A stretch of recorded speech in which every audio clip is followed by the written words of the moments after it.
WTA race update. Iga Swiatek closes in on Aryna Sabalenka for year-end #1. Paolini's surge puts pressure on Pegula for WTA finals spot. Some movements were seen in the WTA race to Riyadh after the Cincinnati Open, which saw Iga Swiatek win her 11th WTA 1000 title and secure her classification for the WTA finals. The world #2 has closed the gap with Aryna Sabalenka and, for the first time this year, threatens her dominance heading into the U.S. Open. Coco Gauff and Madison Keys remain close to qualification, with a spot practically guaranteed as Grand Slam champions this year, Gauff at Roland Garros and Keys at the Australian Open. Meanwhile, the remaining qualification spots are tightening, especially after the strong campaigns of Jasmine Paolini and Elena Rybakina in Cincinnati.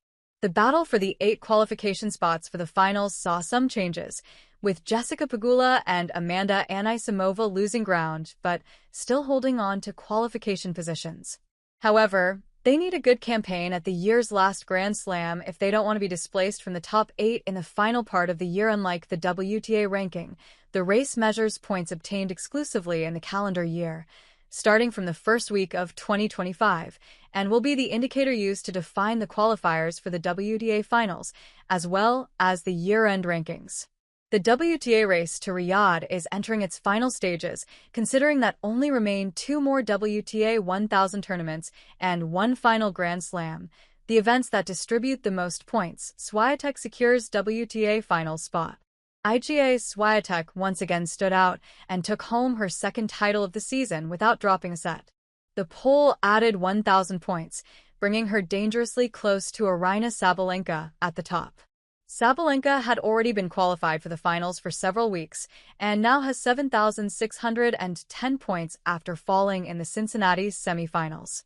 Swiatek, 7,110, joined her as the 2nd qualifier with her new title, guaranteeing her spot in the finals and putting her only 500 points behind Sabalenka.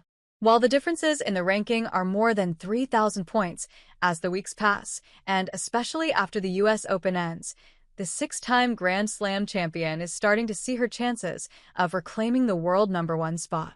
The poll will arrive at Flushing Meadows with great confidence, having won 14 of her last 15 matches. If she wins the title, she will surpass Sabalenka in the race, which could also happen if she reaches the semifinals or final and Sabalenka has an early exit from the tournament. Hey friends, if you enjoyed this video, don't forget to give it a like. Got a question, opinion, or suggestion? Drop a comment below. I read all of them and I often feature interesting ones in my next videos.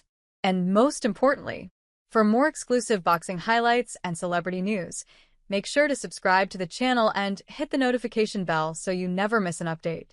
Your support helps us grow and keep bringing you awesome content. See you in the next video. Stay safe and take care.